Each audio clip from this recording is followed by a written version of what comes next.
Hi guys, it's Mama Jojon. I am a single mom to a little 2-year-old girl, and this year I am attempting to do Vlogmas, where I post a video every single day in the month of December up to Christmas. To stick with the wintry theme and talk to you guys about snowy type videos, I thought I would start sharing a few Alaskan stories. The series is basically just going to be about little things that happened to me while I lived in Alaska. I was living in a little Yupik Eskimo village out in really rural Alaska, and today we're going to talk about my 3 craziest bush flight experiences. First, let me give you guys a little bit of a backstory so you understand 1, why I was flying around rural Alaska so much, and 2, what flying around rural Alaska is actually really like. The job that I was working for actually flew around and purchased things from villages all across rural Alaska. So this was Western Alaska.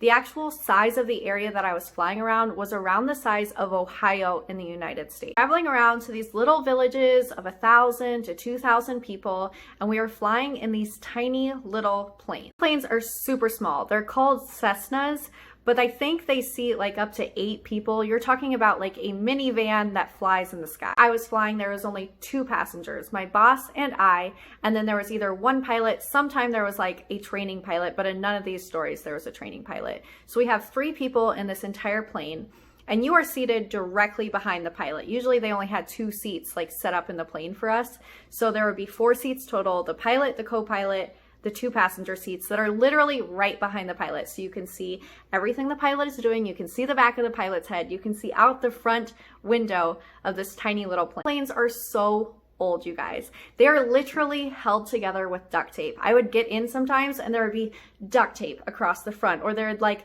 welded pieces together to keep the plane from falling apart. And when you are taking off and coming down and flying in the sky, everything's rattling. It's super loud. The metal is like rattling. Like you're truly in this like rickety old tiny little plane flying across the tundra. When you're leaving and coming down, you're not on like an actual airport. You're not on like an actual airstrip. There's no lights. There's no person waving the little orange things, whatever they're called.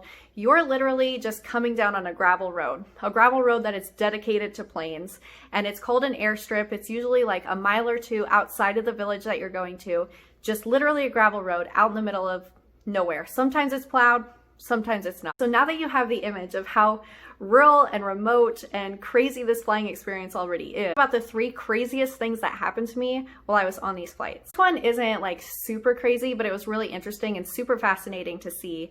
And it's just one of these things that so few people get to see. But we were on a flight a bit across basically like completely flat tundra for this flight. So it's snow and there's little bits of like willow bushes around, and that's really all you see. And this year particularly, there had been a super big increase in the population of moose. So there was moose everywhere. Like every few miles you would just see moose grazing on willow, and that's primarily what they ate in the area that I was at. So if there was like a willow patch, there was moose in the willow patch every single one that we went over. It was super into hunting, so he was flying super low to the ground. I don't know like actually how far we were up, but it was not very far off the ground. Like you could definitely look down and clearly see these little, it looks like toy moose at that time. So all of us are just like pretty much heads out the window, looking down at all these little moose, kind of checking out what there is around. Sometimes you'd see like an orange dot, and that was usually a fox. Up on something that the pilot is finding super interesting because he's getting down lower. And we're all kind of peering out, like trying to figure out what he's looking at, because you can't really hear him. It's so loud in the cabin that he would have to turn around and shout back at you for you to hear what he was saying. So we have no idea what he's looking at until I see there's a moose just surrounded by wolves. Really crazy, because out where I was at, I saw like 3 wolves out in the wild, and I was outside all the time. I saw almost everything. I saw lynx and Arctic fox and weasels and beavers and otters and everything. I did not see wolves. There were not very many wolves out where I was at, but there was a pack of probably like 5 or 6 of them surrounding this moose. It was really crazy because right as we're going over, it feels like you're moving really slowly when you're up in the sky because you're so far up, you know, so it's like kind of a slow transition going over this moose, but all these wolves are like surrounding it, and right as we're going over, like they start going in for the kill, which for me, like I'm not about animals dying, like it really gets to me, but it was really, really interesting to see, like to actually, it's like being on an African safari in Alaska, you're watching like the lions hunt things, except it's wolves hunting a moose. So that was pretty crazy. Definitely one of the most interesting things that happened to me on a flight. 2 flights are the flights that like had me scared, like scared for my life. I always preferred female pilots. When we had a female pilot, I was like, oh, like sigh of relief. They weren't going to be idiots. They weren't going to fly too low. Like they were going to make safe decisions. Female pilots, the experience I had with them was they were always a little bit more careful than the male pilots. And there's this saying in Alaska, I'm pretty sure it's in other parts of the United States too, but it is that there are bold pilots and there are old pilots, but there are no old, bold pilots. Females were never bold, so that made me pretty comfortable. Particular day, we are flying where I am starting at, like my home village is pretty much flat tundra. We're the first mountain when you're coming in from the Bering Sea, going up the Yukon River. It's totally flat tundra, nothing. We're the first mountain, and by mountain I mean like a hill. We're pretty much a hill. But that's kind of where the mountain ranges start, and they're really just like small hills for a ways, and then you get into like some bigger mountain ranges. Well, we're going up the hills into the bigger mountain ranges. This flight probably, I don't know, quite a few times before that. So I knew the landscape, I knew where we were going over, I knew the sloughs to look for, like the waterways, to tell kind of where I was at, how much further I had to go. And one thing that you always look for on this particular flight up to this village is there's a mountain called Needle Point Mountain. It's directly north, so we're flying directly east at that point, going to west to east. And I always sat on the side that faced north on this particular flight. So I'm looking out, keeping an eye out for Needle Point Mountain, because I knew once we reached Needle Point Mountain, we were getting into the big mountain ranges. And at that point, we only had like 20 minutes left on this probably 2 to 3 hour trip. I had said earlier in the day that a blizzard was coming in, but we had flown in blizzards multiple times. Blizzards really aren't that big of a deal when you're in these little planes. It's when your visibility is blocked that it gets pretty bad. But usually the clouds are above you, the snow is falling down. Unless the blizzard is insanely bad, you still have visibility. You can still see where you're going. And with these planes, you don't necessarily need to see where you're going because it's all computerized. It's going to tell you like which direction you're going, whether or not a mountain is coming up, you know, if you're gonna die. I decided to go ahead and go. The pilot felt comfortable going, so we were going even though we knew this blizzard was coming in. The blizzard didn't really seem like it was gonna be that bad or that dangerous. We are just hitting the space where I can see Needle Point. I see Needle Point in the distance, and I know we're getting up to the area where we have high mountain ranges. And at this point, we have to raise altitude, basically to just skim over the top of the mountains. And really, that's what we'd done on every other flight. We'd gone over, you're looking down, like you could pretty much like, it felt like you could jump out of the plane and land on top of the mountain. Obviously we weren't that close, but you're really close to the top of these mountains as you're going over them. I know we're getting to these higher mountain ranges, and just out of nowhere, this insanely thick fog comes in. It was like 1 minute kind of clear, just snowing, next minute total fog, total whiteness. In these little planes, when you're up in the sky, when fog comes in, you can't see anything. You look up, it's white. You look down, it's white. Everything is white. You can't, there is a phenomenon that they talk about where pilots start to think that they are upside down, and people start driving in really erratic ways because they can no longer tell where they're going. They can't tell if they are right side up. They can't tell if they're sideways. It just really screws with your mind when you have no idea where the sky is and where the ground is. The really dangerous part about this particular fog coming in is, one, it's completely blocking our visibility, but two, it's blocking that visibility as we're coming into mountains that are higher than us. So we're flying at a level, this is the mountain, this is the little plane, like this is where we're flying. We need to go up to get over these mountains, but the pilot can no longer see the mountains. The computer is telling us there's mountains ahead. We know we have to get up to a certain altitude. So you could trust the computer, but like, I don't know, just humans naturally, I think we have trouble trusting computers. Computers are almost always right. They tell you when you get like that vertigo syndrome where you think you're upside down or whatever, trust the computer. But it's hard. It's really hard to trust computers.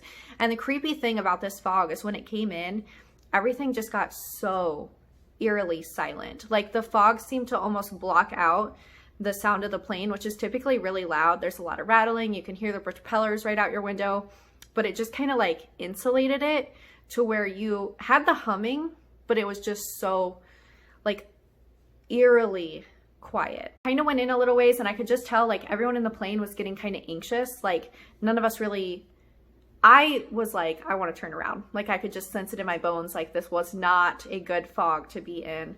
And I had never, ever had a pilot turn around the plane. Been through some crazy things. never had a pilot turn around the plane. But this particular one, thank goodness for this lady, she turned around and looked at us and she was like, we're gonna have to turn around. Like, this is just so insane how thick this fog is. And we ended up turning around and made our way out of the fog pretty much right as we got back home. But we were just driving in this fog all the way home. And luckily it wasn't really windy. There wasn't a lot of turbulence, so there wasn't a lot to worry about. But it's just such a creepy feeling to be in like this silent, thick, white fog just up in the sky, just floating there. La-di-da, you don't know where the ground is, where the sky is. You're just hoping this pilot knows what they're doing.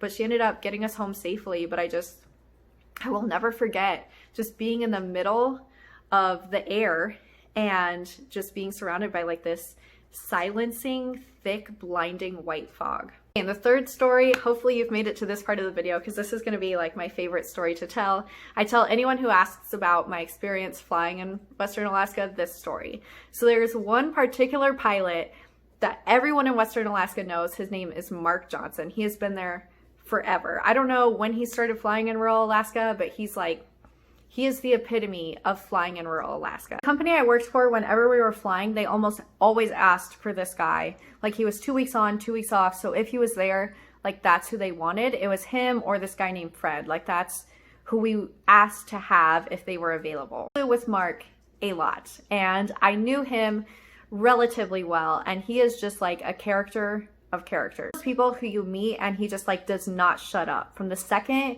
that you see him to the second you say goodbye, you can't say anything. He is going to be talking the entire time. Driving a plane does not stop him from talking. My boss are just two old men, and you put them together and they both simultaneously would not shut up. So we would go on like these 2 to 3 hour plane flights where it's just these two old men talking over the sound of the airplane, which is still pretty loud. But the pilot, Mark, is turned around pretty much the entire flight, mind you, facing backwards, yelling at my coworker in the seat beside me, and they're just chatting it up. And Mark is like in love with his boat. He loves flying planes. He loves sailing boats. So he always has like some crazy boat story, something that went on with his boat over the course of the period that we last saw him. So that's what he talks about. He's like pulling up his smartphone, showing pictures of his boat and all the places he's been on his boat. All this while flying a plane. I remember the very first time I rode with him, I was like, dude, look ahead, like look forward, you're driving a plane, you can't be facing backwards. And I even asked him, I was like, is it safe for you to just be facing like backwards towards us this entire time? And he's like, it's fine. The plane flies itself. I can't even do anything. The plane's gonna crash, it's gonna crash. The plane wants to fly itself. I'm like, okay, cool. If you could like pretend to fly the plane, that would be really awesome for my anxiety. The thing that really like helped soothe me with this is he compared everything to boats. So he was like, the air is like waves. When there's really bad turbulence, we're just riding the waves. The air is going down, the air is going up. Our plane is being pulled up and down. It's not really good to fight that. You don't want to fight waves when you're in a boat. You just want to ride them out. So that's what we're doing with the turbulence. That's what we're doing when our plane is dropping up and down in the sky, is we're just riding the wave of the air. I had that mentality in my mind. It really helped me, because when you're flying on those rural Alaskan flights and these tiny little planes, like just a little bit of a strong wind is going to blow your plane around, and you're going to be like bouncing up and down and back and forth, and like you get off and your legs are all jiggly because you've been bouncing so much in these planes. Pretty much always had turbulence, like at least a little bit of turbulence, sometimes really severe turbulence where truly like your seatbelt is the only thing keeping you in the seat. This particular day, it's pretty blizzardy, and we had a window to get back before the winds picked up. So we knew on the way back the winds were going to start to pick up, and we knew we needed to get back before they got really bad. So we got down there, finished up our trip doing what we were doing, and we were like speeding because we wanted to beat this storm back home. So Mark's already going pretty fast, but he's not worried. He's still facing backwards, chatting away. It starts like the stupidest story you can ever tell someone. Well, I can overhear while being on one of these planes. He's telling us how this storm that's coming in reminds him of a storm that he had to emergency land on because he almost died. Going into this storm that he's telling me reminds him of a storm he almost died in. Still facing backwards, not actually driving the plane. He's just facing backwards, telling us this story, telling us how he had to emergency land on a frozen river because the wind was so bad and the snow was so bad, and he like couldn't even go any further. So I'm anxious. I'm like, oh my gosh, well, let's get home before the storm hits. Just chatting away, and we're kind of going over the flat tundra, we start to reach where I can see the hills where my village sits. So flat tundra, hills, I can see the hills in the distance. And this is when the wind just out of nowhere picks up and our plane drops, like drops hard, picks itself back up. And he's like, whoa, that was really crazy. And I'm like, yeah, like please drive the plane, oh my God. At that point, Mark laughs nervously. Never seen him laugh nervously while driving a plane in the multiple times that I have seen him driving a plane. And he turns around, which again, Mark's never done while driving a plane. He always got to be talking to you. So when he turns around, things are getting serious. Being like, okay, he's turned around, still doesn't have his seatbelt on, doesn't have his headset on, and doesn't have his hands on this thing, the driving thing. I don't know what it's called, like the steering wheel of a plane. So I'm like, okay, like he's not totally freaking out yet, but he's taking it a little seriously because he's turned around. Again, come back up. Our plane is like going side to side. I hit my head against the window because it's like smashing so much with this wind. And at that point, he's like seatbelt on, headset on, grabbing onto the plane. He's like, I gotta fight this wind now. I start to freak out because I'm like, if Mark Johnson is taking flying a plane seriously, then we are in some rough weather. Luckily, we're only like 2 miles away. I can see my village. I know the landing strip is coming up. So I'm like, just like breathing, sweating. Like it's so cold because they don't have heat or anything in these planes. When we're flying in the middle of winter, it's like 0 degrees outside, but I'm sweating because I'm so nervous. There's nothing to hold on to but your seat, and your seat is like not even latched to the ground very well. They can pull these seats in and out of the plane.